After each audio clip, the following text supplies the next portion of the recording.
is that it's the only place where it's socially acceptable for someone to ask how you're doing and you can just scream in response. Like, I wish I could do that in real life. Someone's like, how's it going? And I go, yeah! But I have done that. It doesn't work. People refuse to do that. And I'm like, something to say.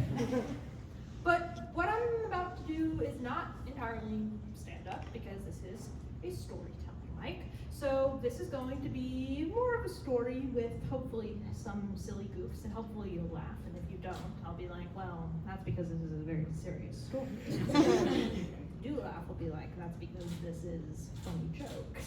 So I win either way. Great the game. And the story I'm about to tell is one that I have actually never told before in public. So You should. yeah, we'll see how this goes. You are my test audience. Now, before I start this story, I feel the need to give some context. I have been doing stand-up for quite a long time, and there's a lot of things that I have learned over that time. There's a story that I used to tell, and I stopped telling as part of my stand-up sets, and you're about to find out why. This story is about the time that I went to go see Japanese-American pop icon Mitski in concert. Yes. We have some Mitski fans in the audience, I see. Well, Mitski is now a fan of me. Sort of, in a manner of speaking. I went to this Mitski concert. I had no idea who she was. This was before she was famous. I was right in the front row, and I started to feel not so good. And I turned around to my friend who was standing behind me, and I was like, I'm gonna go sit down. And then I collapsed on top of her. Oh, yeah. So I did actually sit down, just a little more abruptly than she had expected. I had never fainted before. I don't know if any of you all have fainted, but it's not like how they portray it in movies. It's not just like, and you're gone. It's like this slow fade out of the world, and then you come back, and it feels like a computer restarting. It's like, dong, and then you have to like readjust to everything in the world. So I did not know where I was. I did not know who I was. I did not know anything. I just knew there was this guy standing over me. Because get this, insanely bad luck to faint at a concert, insanely good luck that the guy standing right next to me was an EMT. Nice. And at this point, by the way, Mitski has stopped the concert and been like, okay, I'm not gonna, did you guys see that? Are they okay? I was not okay. So this EMT is standing over me and is like, are you okay? And I don't know what's going on, so my social anxiety kicks in, and I'm like, oh my god, I did not know there was gonna be a quiz portion. So I said, I'm fine, how are you? And they were like, can you walk? Can you stand? And once again, social anxiety. I can't be rude. I'm not gonna say no, I can't stand. So I'm like, yes, I can stand, and I stand, and then I faint again. Yeah. So then I'm sitting out on this side room, and this was at a college, so public safety comes in, and I'm trying really hard to seem like I'm so cool, I'm so good. They like gave me a glass of water, and I've got a little straw, and I'm sitting with my legs crossed, and I'm like, and public safety's like, okay, where's the kid that fainted? And I'm like, oh, that would be me. But as you can see now, I'm totally fine. And they were like, okay, well, what happened? Like, what did you do? And I was like, oh, I think it was probably just an anxiety attack. And they were like, okay, yeah, but fainting could also be the first sign of a stroke. Oh. Which is not what you tell someone who's having an anxiety attack. Might be a bad idea. So they were like, yeah, you should go to the ER. Now, I did not need to go to the ER. But I listened to my anxiety, which was a bad idea because that's what got me into this mess in the first place. But I did. So they get me to the ER. I'm waiting for hours. And eventually they're like, get back here. So I do. They said it exactly like that. And they have me sit down in the chair, and they're like, pee in this cup. And then they leave. And I'm just sitting in this room with my piss cup. Is anyone gonna take my piss away? Please. And then they come back in, it's 3 a.m. at this point, and they're like, get out of here. And I'm like, what about my piss? You didn't even look at it. So I just leave it there for some like poor janitor to pick up, I guess, and be like, who left their piss cup here? And I go home, and that's it. And then a few months later, Christmas time comes around, and I got a little Christmas card from the hospital. But it's a bill for $700. It's a cup. Yeah. So there is a reason that I don't really tell the story anymore, except I did just now. And you may have picked up on it. It's that there's some silly parts. There are also kind of painful parts to it. And I told this story once at an open mic at a theater called The Pit, which is a building, not a pit. I think that's false advertising. I was disappointed. And it was at this mic hosted by a guy who I thought looked kind of like an off-brand Patton Oswalt.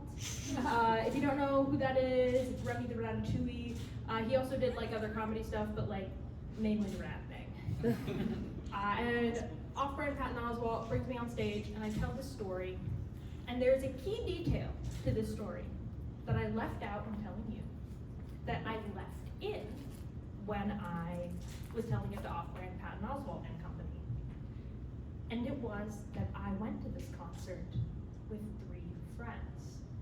And those friends did not check up on me after I got taken away by the EMT.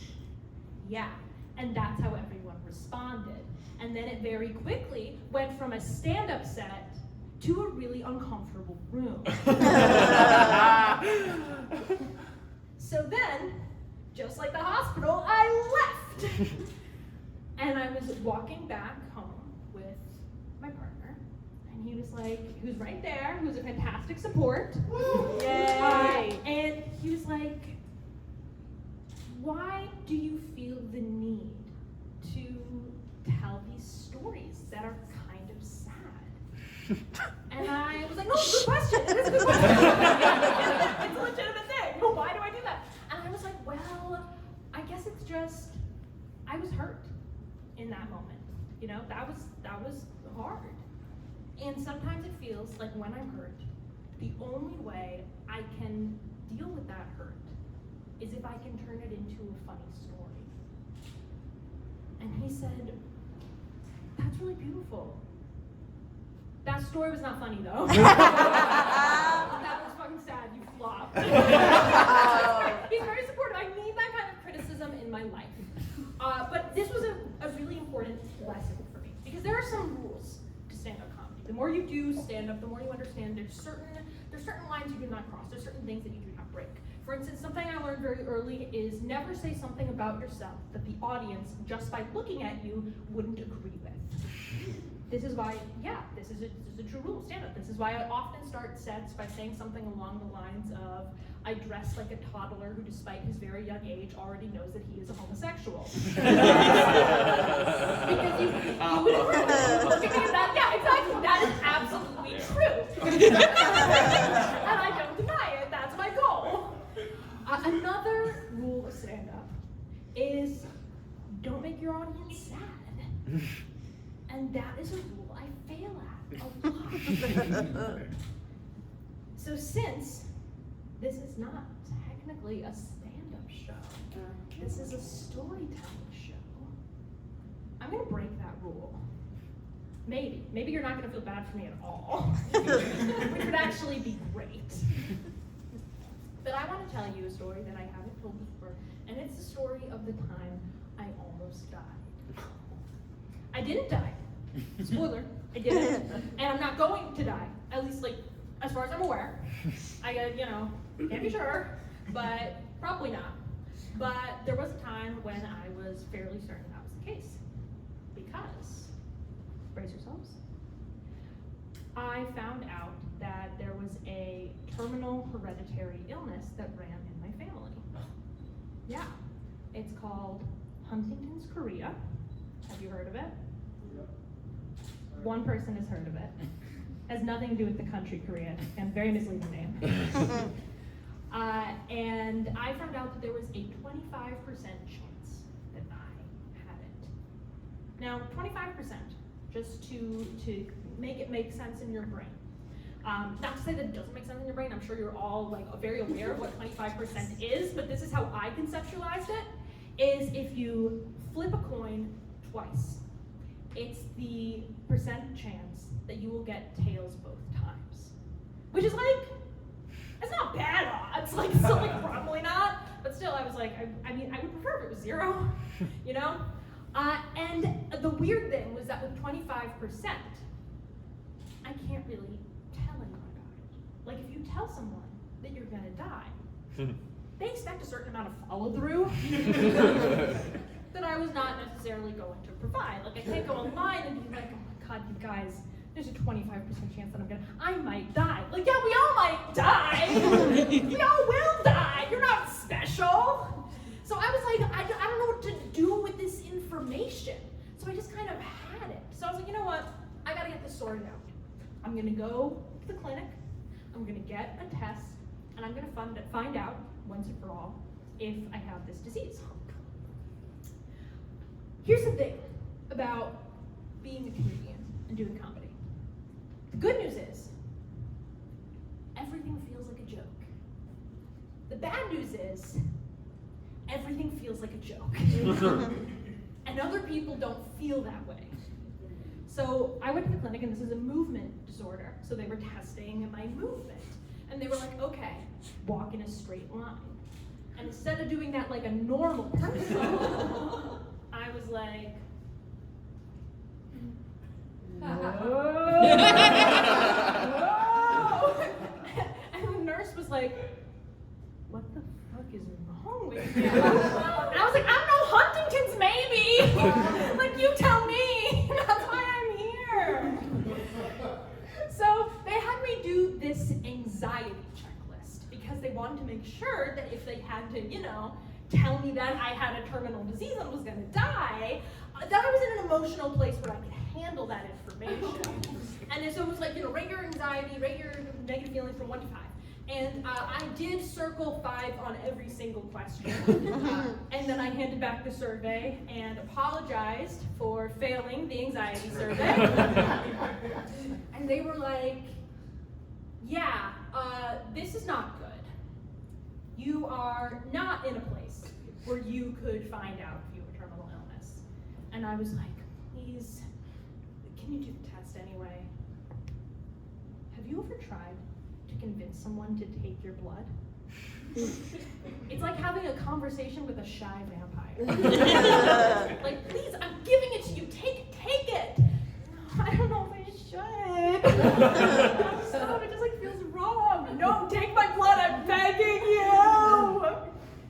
So they took my blood. I won the battle with the shy vampire. Nice. Thank you. It was not easy. But they were like, we're not gonna tell you until you get your emotions under control. And I have a bad history with that. Like, I remember one time I was with a group of friends and we were playing this trivia game, and one of the topics is the difference between psychologists and psychiatrists, and I was like, bam, bam, bam, bam. I've been through enough therapy, I know all this. My emotions are a mess, and it makes me good at trivia. So I knew it was gonna take a long time for them to be like, no, you're ready to hear this. So I decided to spend the time in between them taking my blood and them telling me, trying to convince myself that it wouldn't be so bad to die, right? Like, I tried to think of all of the benefits. I was like, okay, here's something I can look forward to, writing my will. Because like, no one ever talks about that, right? You can do whatever you want. I was like, okay, I'm gonna make my will into a puzzle. I'm gonna make a whole, it's gonna be like National Treasure. I'm gonna have people running around. I'm I'm gonna make like a game out of it. It's gonna be a good time. I was really excited about this. So excited, I was almost disappointed when I didn't have it. I was very excited. I was very excited to find out that I did not have this terminal illness. But it did make me discover something really exciting. And that is the thing that I want to leave you with here. And I'm going to break that other rule of stand-up by doing this. Because there are a lot of things that, at a glance, someone would assume about me. I look like the kind of person that would faint at a Mitski concert. I look like the kind of person who would circle all the fives in the anxiety quiz. And I assume you all are a charitable audience, so I'm sure that you would not assume this of me. But I think the average person would look at me and assume that I am not particularly tough. Thank you for not laughing at that. You are a charitable audience. I was correct. And what I discovered through this experience is that I am tougher than I thought. And let me tell you, coming close, you don't actually have to come in close, but pretend that we're coming in close. Let me tell you the secret. I discovered the secret to being the toughest person you could possibly imagine. And it's turning it into a funny story. That's all you have to do, and it doesn't matter if off-brand Patton Oswalt doesn't think it's funny. Because if you think it's funny, that's enough. And that is my story that I have never told.